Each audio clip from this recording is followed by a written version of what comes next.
कृष्ण कृष्ण हरे हरे हरे राम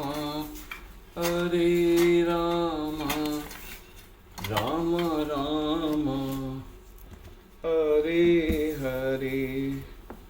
गोविंद बोलो हरि गोपाल बोलो, राधा रमन हरि गोविंद बोलो। आज हम श्रीमद् भागवतम के चौथे स्कंद का पेज 84 पढ़ने जा रहे हैं।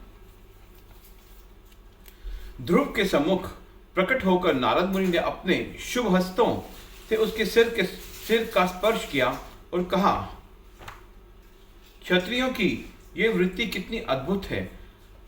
अपने सम्मान पर हुए हल्के से वार को भी वे सहन नहीं कर सकते। प्रिय ध्रुव, अभी तुम बहुत छोटे हो और तुम्हारी उम्र खेलने खाने की है। चूंकि बच्चों को सम्मान अपमान का अधिक ज्ञान नहीं होता, तुम अपनी सौतेली माँ को कठोर शब्दों द्वारा इतने अपमानित क्यों अनुभव कर रहे हो। वत्स, चाहे उसने तुम्हारा अपमान भी क्यों न किया हो, फिर भी तुम्हें उद्विग्न नहीं होना चाहिए। इस संसार में अपने पराये का यह द्वंद्व तो भगवान की माया शक्ति का ही एक रूप है। हमारे जीवन में जो भी होता है वह हमारे पूर्व कर्मों का फल होता है और इसलिए हमें इसे भगवान की कृपा मानकर स्वीकार कर लेना चाहिए।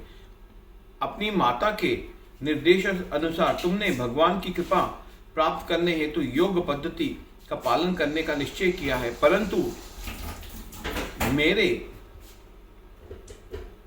मतानुसार सामान्य पुरुषों के लिए भी यह पद्धति सरल नहीं है। फिर एक बालक के लिए तो क्या कहना। अनेक जन्मों तक प्रयास करने के बाद भी महान ऋषि मुनि इसमें असफल रहे हैं। इसलिए मेरा कहा मानो, अभी तुम घर लौट जाओ। जब तुम बड़े हो जाओगे तब तुम चाहो तो ध्यान योग की इस पद्धति को सिद्ध करने का प्रयास कर सकते हो। ध्रुव, व्यक्ति के जीवन में जो भी सुख दुख आए उसे उनमें संतुष्ट रहने का प्रयास करना चाहिए। केवल इतना करने से वह अज्ञानता के अंधकार को सरलता से पार कर सकता है। नारद मुनि वहां भगवान की इच्छा से आए थे। उनका उद्देश्य था ध्रुव को दीक्षा देना, परंतु उससे पहले नारद मुनि अपने शब्दों के अटल निश्चय तथा खरेपन की परीक्षा लेना चाहते थे। गुरु का यही कर्तव्य है। नारद मुनि के उपदेशों को सुनकर ध्रुव ने कहा, हे महामुनि, निश्चित ही आपके उपदेश भौतिक जीवन में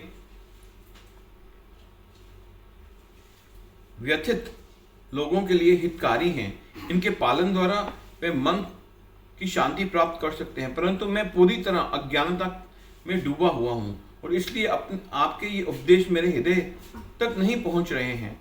मैं जानता हूँ कि आपके उपदेश को ना मानना धृष्टता है, परंतु चूंकि मेरा जन्म एक क्षत्रिय परिवार में हुआ है, मैं इसे अपना दोष नहीं मानता। मेरा चित्त एक मिट्टी के घोड़े जैसा है। एक बार टूटने पर उसे किसी भी रीति द्वारा पुनः जोड़ा नहीं जा सकता।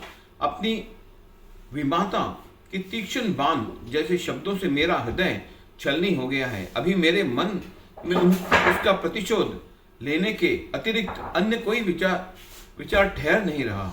इसलिए मैं आपके उपदेशों का लाभ नहीं ले सकता।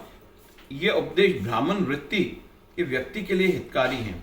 मैं एक ऐसा पद प्राप्त करना चाहता हूँ जिसे इस संसार में आज तक किसी ने ना प्राप्त किया हो। मेरे पिता, दादा अथवा परदादा ने भी नहीं। इसलिए कृपया केवल मुझे उस पद का उपदेश दीजिए जिस पर चलकर मैं अपने इस कठिन लक्ष्य को प्राप्त कर सकूं। हे नारद जी, आप सूर्य के समान सबका कल्याण करने के लिए सर्वत्र में विचरण करते हैं। कृपया मुझ पर दया करके इस इच्छा पूर्ति में मेरी सहायता करें। ध्रुव के वचन सुनकर नारद मुनि के हृदय उसके प्रति करुणा से भर आया। उस पर दया दिखाते हुए उन्होंने कहा, तुम्हारी माता सुनीति ने तुम्हें भगवान नारायण की भक्ति करने का उपदेश दिया है। तुम्हारे लिए वही मार्ग सर्वथा उपयुक्त है। यहाँ तक कि धर्म, अर्थ, काम और मोक्ष की आकांक्षा रखने वाले लोगों को भी भगवान की भक्ति करनी चाहिए, क्योंकि भगवान के चरण कमलों की उपासना समस्त इच्छाओं की पूर्ति करती है। हरे कृष्ण हरे कृष्ण।